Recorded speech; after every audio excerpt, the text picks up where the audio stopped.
Hey yo, GOAT format players, it's Skilled Brown Magician here, and it's day number 2 of the Halloween deck profiles, and I have this deck called the Forces of Sauron.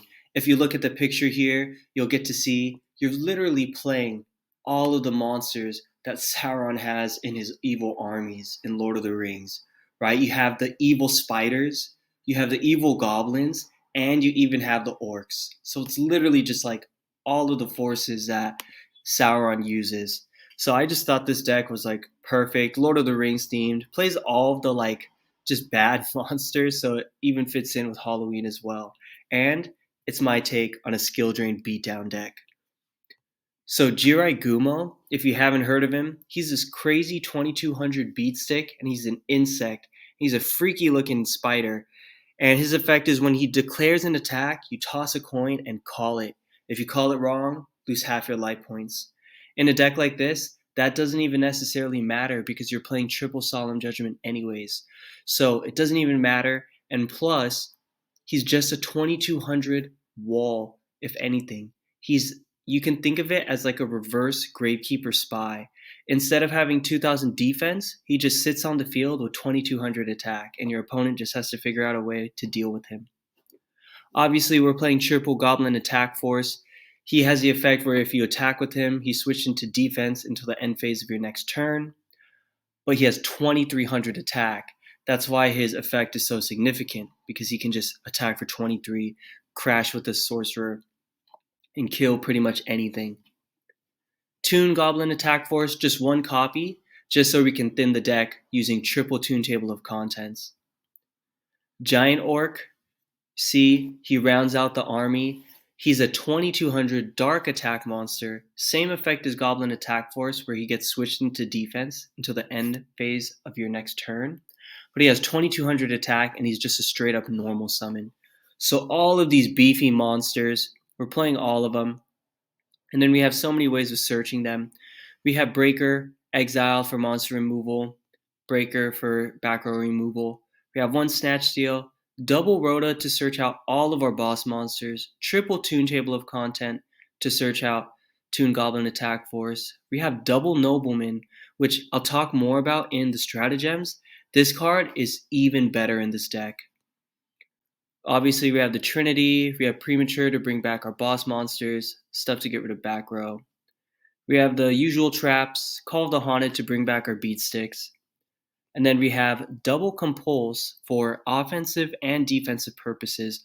Offensive to just clear any monsters that they have, whether it's face up, face down, just get rid of it so we can attack for game. Also, we can use it defensively to bounce back our Beatsticks if our opponent's trying to use Snatch Steal, or maybe trying to Ring of Destruction them. We can just bounce them back to hand. Final attack order is super spicy in the deck, and it covers for the weaknesses of pretty much 2/3 of our normal summons, right? Because it gets rid of their negative defensive effect. Because all face-up monsters on the field are changed to attack position, and their battle positions cannot be changed. Obviously, we're playing triple skill drain, so we don't even have to worry about the effect, and triple Solemn Judgment to protect those continuous trap cards. Alright, so for the stratagems, the summons in this deck, check this out. Man, that's literally perfect. We have Shelob, the spider, we have the orcs, and then we even have the lowly goblins at the very bottom here, right? Even the food chain in the slides. I hope you guys like these slides. Give me a like or a sub. All right, guys. So for the normal summons, we have Jirai Gumo, which straight up, he's such an annoying card to deal with because he's 2200 attack wall, and you don't want to Snatch Steal him. You don't want to use Brain Control on him. You don't want to creature swap him because you have to use this stupid flip effect if you attack with him. So your opponent's not going to feel very inclined to try to take Jirai Gumo. So it kind of makes a lot of their cards dead in hand or just not as effective and kind of clunky and awkward to use. So it's super nice. Also, Goblin Attack Force. It should be your last normal summon because he has the highest attack out of all of your boss monsters. So if they take him for whatever reason, you're not going to be able to kill him unless you crash with another Goblin Attack Force. So just make sure you're normal summoning him last. Also, Toon Goblin Attack Force becomes even better when Skill Drain's active, because Toon Goblin Attack Force usually can't attack the turn that it's summoned. So, if Skill Drain's active, you can just normal summon it, and it's like a normal copy of Goblin Attack Force, and you can just attack with 2300 right away. Also, what's super nice, every monster, except for Breaker, kills Gravekeeper Spy. So every monster in this deck, they all are over 2,000, so they can just swing into face downs. And if it's Gravekeeper Spy, they'll kill it. Sure, they summon out their other one, but you're not getting walled out by that card. Some of the really nice interactions in this deck is that final attack orders and any of your beaters that have been switched into defense by their effect, it actually equals monster removal, because when your opponent's monster attacks into your defense monster, you activate final attack orders, and now that 0 defense monster is switched into 2300 attack. They lose their monster and they lose life points, and now suddenly they wasted their normal summon and they're down in the life point game. So I really like that interaction. Also, Toon Table is really nice in this deck because it just thins your deck by 3, and it gets you one of your boss monsters, which on turn 1, even if you don't have any other good monsters, it's nice to just bring out Toon Goblin Attack Forces because you can't attack on turn 1 anyways. So that's also a nice play that you can get out of those 2 cards, aside from thinning your deck by 3. So knock is even better in this deck because if they set something and you have knock in hand, that's potentially like 4,500 damage on deck if they have no back row protection. Because think about this, you knock them, you already have a 2,300 monster on field, and then if you just normal summon another monster, it's going to be 2,000 or more attack. So you're going to be already at 4,500 off of one knock. And if you have a solemn set to protect you when you swing in, what are they going to do? That's already like more than half their life points. So it's so crazy how knock can really open up game shots in this deck. Also, Call of the Haunted, such a nice card. I mean, obviously it fits the theme perfectly, but it does so many different things for you because your opponent can think that they're going to be able to attack in, and you just say, nope, I'm going to bring out my Jirai Gumo wall, or I'm going to bring it out after they've used their Mirror Force, and I'm just going to bring out my last monster, swing for 2,300, kill them for game. Or if you have exiled in your graveyard, you can obviously bring it back for monster removal. So this deck, it has a lot going for it. Let's see it in action. If you guys are sticking around and seeing this replay, I hope you guys have been liking it so far. And I would really be curious, what kind of Halloween decks do you have? Or things that you built? Do you have any pumpkin decks? I was really trying to figure them out. So I'm wondering, do you have a pumpkin deck? Do you have other spicy decks that you think are like kind of Halloween oriented? Let me know in the comments. Okay guys, so here I get to showcase some of the spice. I have Toon Goblin Attack Force, and let's see if I listen to my own advice. What do I bring out?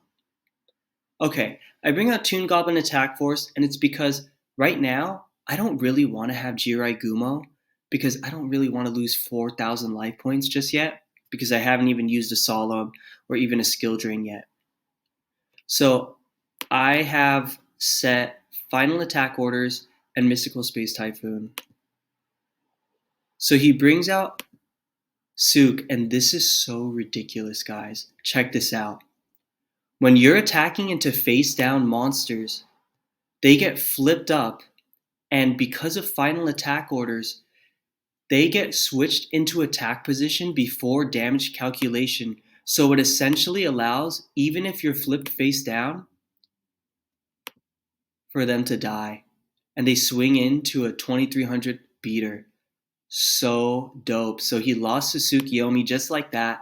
Takes 1200 to the face. Sets 2. Super crazy. So I really like final attack orders in this deck. It's so spicy. You got to see what it looked like there. The rulings for that, you can always go to goatformat.com and they have the rulings separated into like goat format rulings A through E and then F through whatever and so on and so forth. So you can go there, but the final attack orders ruling is there and that it switches any monster when you're attacking. Even if it's in face down defense, it gets switched to attack position before damage calculation. So here, he realizes again, it doesn't even matter that he has scapegoats because final attack orders even make scapegoats bad because you're still just beating over one for 2300 attack. So here he takes 2300, super dope. I'm just going to set the knock as a bluff. And let's see his response. He has DD Warrior Lady and he doesn't attack in. So here I decide, you know what? We're going Jirai Gumo. We're going to clear his DD Warrior Lady. And we're going to attack in. And I'm just going to pressure him. And whether I call it or not, it doesn't matter. I just want to get the hit in. But guess what? Tails never fails. I go 2200 to the face. He is down to 1500. We keep going. And he realizes he has nothing in hand. He can't do anything. And he has nothing to deal with Jirai Gumo, especially with final attack orders. So we're going to go into game number 2. And I'm going second this time. And he just pops off on turn 1. He has DD Warrior Lady to kind of hinder me from attacking, wanting to attack. And then he already has the Swords of Revealing Light. But I open with Toon Table, so I'm able to thin my deck. And I bring out Giant Orc, and I go set Ring, set Skill Drain. And what does he hit? He gets rid of Ring. And I'm actually not that sad about it because if he goes in, I have Skill Drain. He brings out Breaker, but I'm able to prevent him from destroying. And if he used Breaker, he would have popped my back row, and then he would have known that he could have cleared my Giant Orc and then attacked in with Breaker. But Skill Drain stopped his Breaker from using the token and getting rid of my back row. So here, I'm just going to thin my deck, and I'm going to search monster removal, because it's always good to have, and I already have 2 Goblin attack forces, so no need to bring any more out. From deck, at least. So I just end with a normal summon of Toon Goblin, and I leave them there. And he's running on borrowed time now, because his Swords of Revealing Light is done. So now he just sets his monsters to defense, and I really wish I would have set final attack orders because I could have made him pay a little bit more. But that's okay. We go exiled, and he has Torrential. So that sucked, and he gets Sanguin's effect. That was not great for me. And he searched a Sura Priest, but that's over 1500, so he gets Dekoichi instead. He just summons Dekoichi and he pokes in for 14. Whoa. Sorry about that. Pokes in for 14, sets 1, passes. So here, I go Giant Orc, and I attack in. No response. His turn, he sets 2, monster in a back row, and here we go. I'm just going to attack in. He goes Dust Tornado to get rid of my Skill Drain, but then I chain final attack orders because if he's going to get rid of Skill Drain, I might as well get some battle damage on him. So it flips his Magician of Faith. He gets his effect now, but he does take the damage. And that was pretty hefty. He took 1900. And what is he? Let's see. So I don't know. I'm not sure. I don't know if he got anything back, but he admits defeat and he doesn't have any response. And I even had the Compulse set, and I even had Skill Drain. I had back row removal, and another Goblin attack force. So yeah, this deck, it comes out of nowhere. It puts your opponent in really like awkward situations with final attack orders, especially with these crazy beatsticks. And you can place stuff in the side like Royal Oppression, which stops any special summons. So that could be like a really nice counter in the sideboard or even in the main deck if you wanted. So this deck, it's so much fun. I mean, Skill Drain Beatdown is just such a classic deck, and I just got to play all of the Halloween monsters. So I hope you guys enjoyed it, and I hope you guys thought this was a spicy deck, showcase some interesting monsters that you maybe haven't seen before.